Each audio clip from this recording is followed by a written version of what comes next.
வந்து நம்ம hello friends, இப்போ வந்து நம்ம கோஸ் முட்டை போட்டு பொரியல் பண்ண போகிறோம்.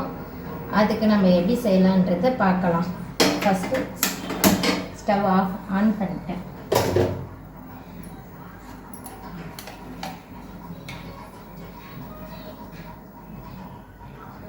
ஒரு 5 ஸ்பூன் எண்ணெய், ரொம்ப ஆயில் வேண்டாம். 5 ஸ்பூன் எண்ணெய், கடலை எண்ணெய்.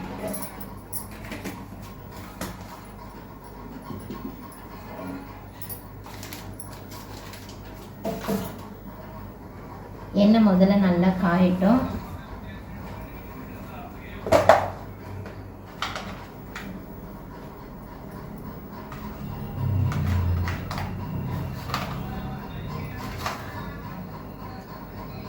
ஒரு 1/2 ஸ்பூன் கடுகு போடுறேன்.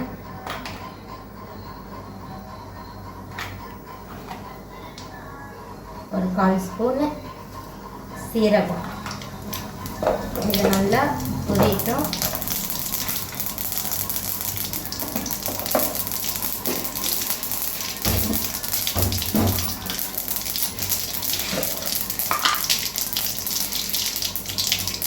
ஒரு ஸ்பூன் கடலைப்பருப்பு,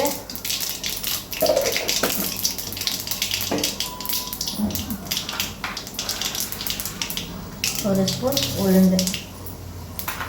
அவ்வளோதான். இப்போ இதை நல்லா வதக்கிடலாம். எண்ணெய் மேலே படாத மாதிரி பார்த்துக்கோங்க. ரொம்ப ப்ரௌனாக கரிஞ்சிடக்கூடாது. லைட்டாக அது கலர் மாறுற வரைக்கும்.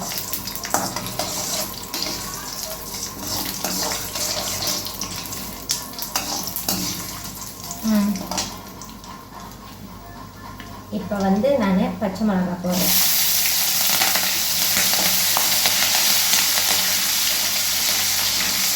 எது குழந்தைங்கள்லாம் சாப்பிட்றாங்கன்னா பச்சை மிளகாய் பண்ணிக்கலாம்.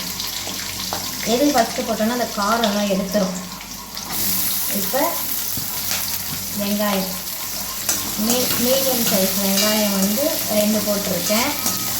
கோஸ் வந்து ஒரு 1/2 கிலோ அளவுக்கு கோஸ் எடுத்திருக்கேன். அதை கட் பண்ணி வச்சுருக்கேன். இப்போது இதை நல்லா வதங்கட்டும்.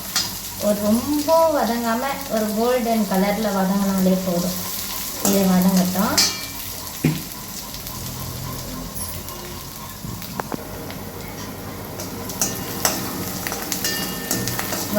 இன்னும் கொஞ்சம் லைட்டாக வதங்கணும். இன்னும் கொஞ்சம் வதங்க வேண்டியது இருக்குது. இன்னும் ஒரு 2 நிமிஷம் வைக்கலாம்.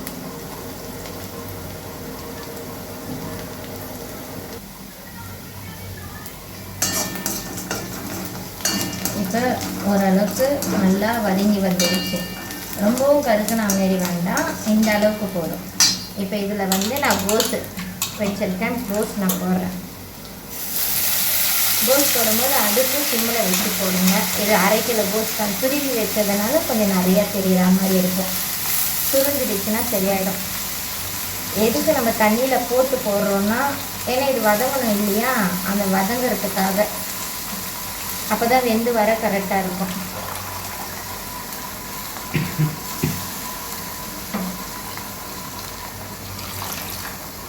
சிம்பிள் ரெசிபி தான், டக்குன்னு நம்ம செஞ்சு கொடுத்துடலாம். இது நார்மலாகவே சாதாரணமாகவே பசங்களுக்கு இது செஞ்சு ஒரு பிளேட்டில் வச்சு கொடுத்தாலே சும்மாவே சாப்பிட்ருவாங்க பசங்க. நல்லா டேஸ்ட்டாக இருக்கும், நல்லாயிருக்கும்.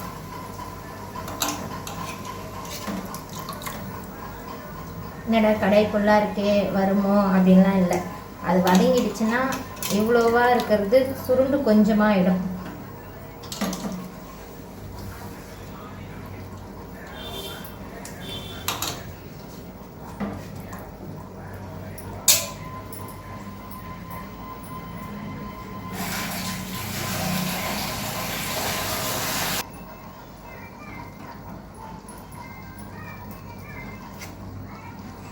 இதை வந்து ரொம்ப இல்லை, அப்படியே சும்மா அப்படி பெரட்டி விட்டால் போதும். ஏன்னா இப்போ அடியில் தண்ணி இருக்கு இல்லையா, எப்படிடா நம்ம கிண்டுறதுன்னு நீங்கள் பயப்படலாம் வேண்டாம். அப்படியே அப்படி பெரட்டி கொடுத்தீங்கன்னா மடிஞ்சு வந்துடும். இந்த சைடில் இப்படி பரட்டி கொடுங்க. ஒரு 2 நிமிஷம் இருக்கட்டும். இப்போ என்ன ஆகும், அடியில் ஃபுல்லாக சுருண்டு வந்துடும். சுருண்டுடுச்சுன்னா வதங்கிடும். அதுக்கப்புறம் நம்ம திருப்பி திருப்பி போட்டோம்னா கரெக்டாக வந்துடும். எப்படிடா இது நிறையா இருக்க மாதிரி இருக்கே, எப்படி நம்ம கிண்ட போகிறோம் கிளற போகிறோம்? உங்களுக்கு அந்த அளவு கொஞ்சம் இதுவாக இருந்தால் இதை விட கொஞ்சம் கடாய் கொஞ்சம் பெருசாகவே வச்சுக்கலாம். எனக்கு இது கரெக்டாக இருக்குது. கொஞ்சம் ஓரளவுக்கு சுண்டிடுச்சுன்னா கரெக்டாகிடும்.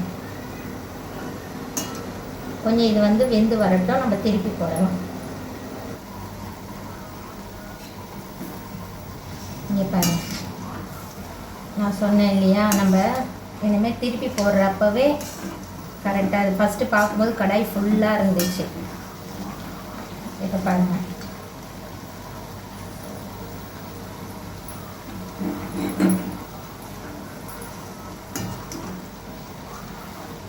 அவ்வளோதான். இனிமேல் மடித்து மடித்து குத்தாலே போதும்.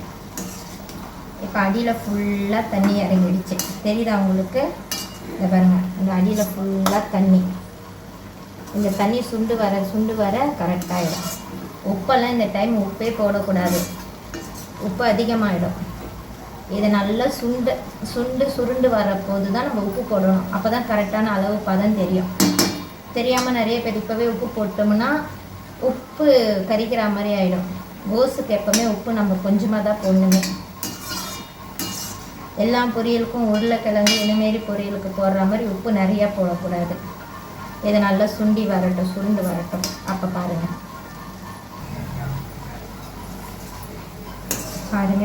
இப்போ நல்லா சுருண்டு வந்துச்சு. இப்போ இந்த டைமில் நம்ம உப்பு போடணும்.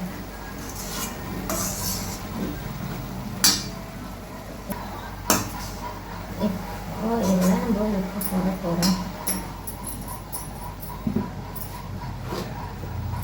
இப்போது நான் இதுக்கு இந்த பாருங்க ஒரு 1/2 ஸ்பூன் உப்பு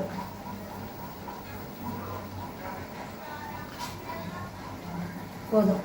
இதே இந்த உப்பு போதுமாக இருக்கும். ஏன்னா நம்ம முட்டை போடும்போது முட்டையிலே உப்பு இருக்கும். அதனால் இந்த அளவு கரெக்டாக இருக்கும். நான் போட்ட அளவுலேயே உப்பு போடுங்க, அதுவே நல்லாயிருக்கும்.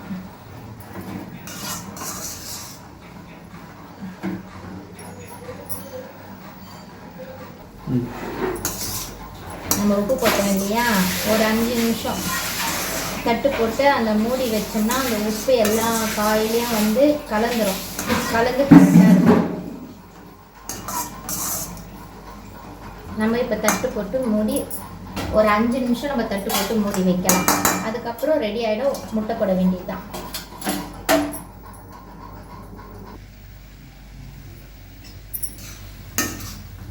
பாருங்கள், அந்த தண்ணியெல்லாம் நல்லா சுண்டு வந்துடுச்சு. இப்போ காய் ரெடி ஆகிடுச்சு. இப்போ நம்ம முட்டை போட்டு இறக்க போகிறோம்.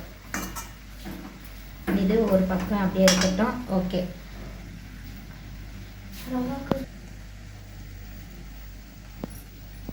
இப்போது நான் வந்து இந்த 1/2 கிலோ கோஸுக்கு வந்து 5 முட்டை வச்சுருக்கேன். எங்கள் வீட்டில் முட்டை நல்லா சாப்பிடுவாங்கன்னு 5 முட்டை. இப்போ அதில் வந்து 1/4 ஸ்பூன் உப்பு, 1 ஸ்பூன் வெறும் மிளகாத்தூள், 1/4 ஸ்பூன் கரம் மசாலா, 1/4 ஸ்பூன் மஞ்சத்தூள். இப்போ இது எல்லாத்தையும் போட்டு நம்ம பீட் பண்ணுறோம். எதுக்கு நான் மிளகாத்தூள் சேர்த்தேன்னா, இப்போது காய்க்கு லைட்டாக கொஞ்சம் காரம் இருக்கணும் இல்லையா, அப்போ தான் அது கொஞ்சம் டேஸ்ட்டு நல்லாயிருக்கும். அதனால் நம்ம இது எல்லாத்தையும் போட்டு நல்லா பீட் பண்ணி எடுத்துக்கிறோம்.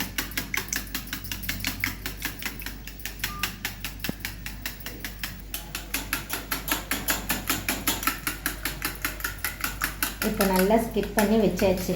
இது ரெடி ஆகிடுச்சு. இப்போது நம்ம காய் ரெடி பண்ணோம் இல்லையா, காய் இப்போ கரெக்டாக ஆகிடுச்சு. இது எப்படி பண்ணணும்னா, நல்லா இந்த சைட்லலாம் அடுப்பு சிம்மிலே தான் இருக்கணும், ஃபாஸ்ட்டே இருக்கக்கூடாது. நல்லா இந்தமாரி கேப் விட்டுட்டு இப்போ இதில் வந்து இந்த முட்டையை அப்படியே ஊற்றிடணும். நம்ம பீட் பண்ணி வச்ச முட்டை அப்படியே, அவ்வளோதான். இது நம்ம பீட் பண்ணிட்டோமா, இதை வந்து நம்ம எதுவும் பண்ணக்கூடாது. அப்படியே இதுலேயே நல்லா வெந்து வரா மாதிரி ஒரு 5 நிமிஷம் இது ரெடி ஆகட்டும். நம்ம முட்டை வச்சு ஊற்றணும்ல, சிம்மிலே வச்சோம்னா அந்த முட்டை கரெக்டாக ஆகிடும். அவ்வளோதான். இப்போ என்ன பண்ணோம், இப்போ நம்ம இதோட சேர்த்து அப்படியே எதுவும் பண்ணக்கூடாது, அப்படியே பரட்டி பரட்டி எடுக்கணும்.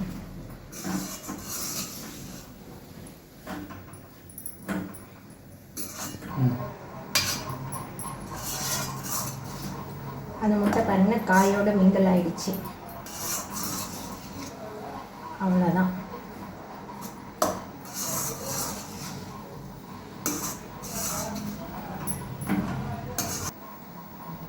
ரெடி ஆகிடுச்சு.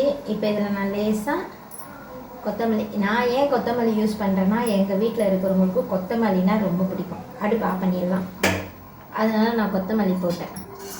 இதை நீங்கள் ட்ரை பண்ணி பாருங்கள், சாப்பிட அவ்வளோ டேஸ்ட்டாக நல்லாயிருக்கும். இது கூடலாம் இந்த வத்த குழம்பு, காரக்குழம்பு, இந்தமாரி காரமான குழம்புங்களோட ஐட்டத்தில் வச்சு சாப்பிட்டிங்கன்னா அந்த காரத்துக்கும் இந்த முட்டை பொடி மாசுக்கும் கோஸ் பொடி மாசுக்கும் செம்ம டேஸ்ட்டாக இருக்கும். ட்ரை பண்ணி பாருங்கள், எப்படி இருக்குன்னு சொல்லுங்கள். சாப்பிடுங்க, டேஸ்ட் பண்ணி சாப்பிட்டு எப்படி இருக்குன்னு சொல்லுங்கள். இது பெரியவங்களும் சாப்பிட்லாம், குழந்தைங்களுக்கு இதை ஸ்நாக்ஸ் மாதிரி தட்டில் போட்டும் கொடுக்கலாம், குழந்தைங்க விரும்பி சாப்பிடுவாங்க. இந்த ட்ரை பண்ணி பார்த்துட்டு எப்படி இருக்குன்னு சொல்லுங்கள், சப்போர்ட் பண்ணுங்கள். Thank you so much.